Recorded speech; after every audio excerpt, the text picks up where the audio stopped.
Naglabas ng prediction ang veteranong trader na si Peter Brandt kay XRP, kung saan ay kinagulat po ng marami sapagkat ayon sa kanya ay babagsak daw ang presyo ni XRP sa 0.034.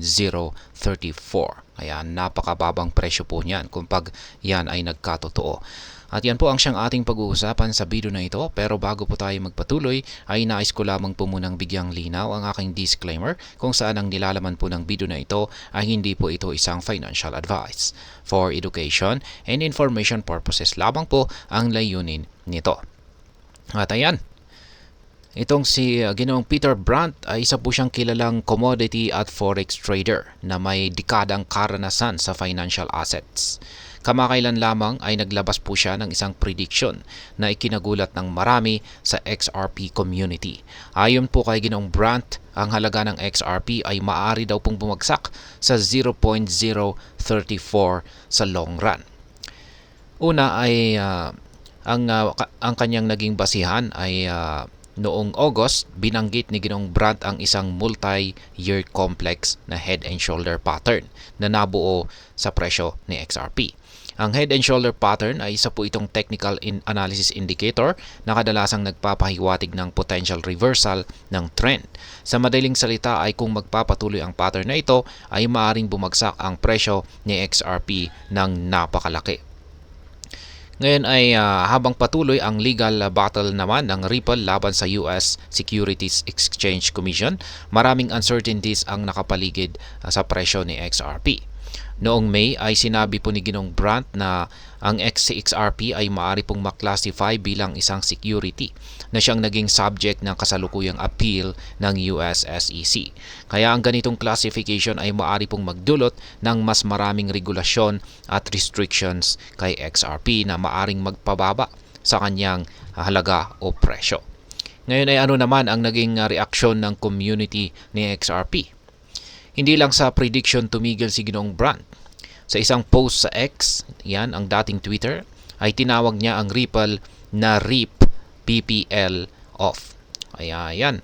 Ibig pong sabihin niya siguro yan ay rest in peace, people off. Yan, kung saan ay nagdulot po yan ng maraming reaksyon mula sa kanyang mga followers. Ang ilan ay sumang-ayon at nagsabing maaring bumagsak pa sa zero ang halaga ni XRP. Habang ang iba naman ay mas maingat at nagsabing tanging oras lang ang makakapagsabi kung ano ang mangyayari. Ngayon sa kabila po ng mga negatibong pananaw ni Ginoong Brandt ay marami pa rin sa XRP community ang nananatiling hopeful o umaasa. Naniniwala sila na maaring manalo ang Ripple sa kanilang legal battle sa SEC na maaring magdulot po ng pagtaas ng presyo ni XRP. Sa kasalukuyan, ang XRP ay nagtitrade po sa presyong 0.5261 at ang trading volume po nito ay tumaas ng halos 39% na nagpapakita na marami pa rin ang nag-i-invest at interesado sa token nito. Kaya ayan, ang recent appeal naman ng US SEC ay isinampa po ito bago ang kanyang October 7 na deadline. At ito na rin ay nagdadagdag ng pressure sa presyo ni XRP. Ang regulator ay hinahamon ang ilang bahagi ng ruling na ng judge na si Analisa Torres noong July 23 na siyang nagdudulot ng mas maraming uncertainties sa market. Gayunpaman ay maraming legal experts ang nagsasabi na mababa ang tsansa ng US SEC na sila ay manalo. At mas malakas ang kaso ni Ripple na maaring magdulot ng positibong resulta para kay XRP sa long term. Ngayon, ang XRP community ay meron pong halo-halong reaksyon sa analysis dito na ibinahagi ni Ginoong Peter Brandt. Ang ilan ay nag-hold po, patuloy pong nag-hold. Yan, at inaasahan po nila na habang ito po ay may pag-asa sa inaharap. Lalong-lalo na kung ang Ripple ay nagtagumpay sa kanilang legal battles.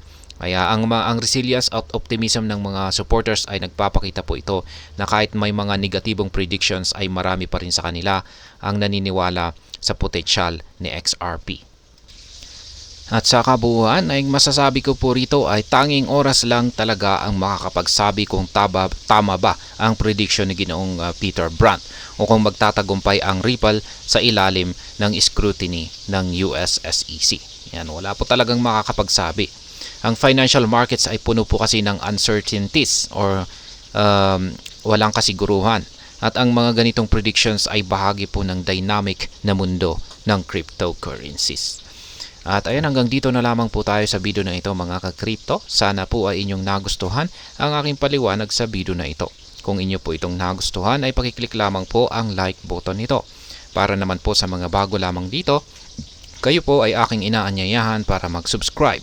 Pakiclick na rin po ang bell icon nito dahil ito po ang siya magsisilbing notification nito sa mga bago kong videos na akin pong ina-upload sa aking YouTube channel na ito. Marami pong salamat sa panonood. Ingat po tayo lagi at God bless po sa ating lahat.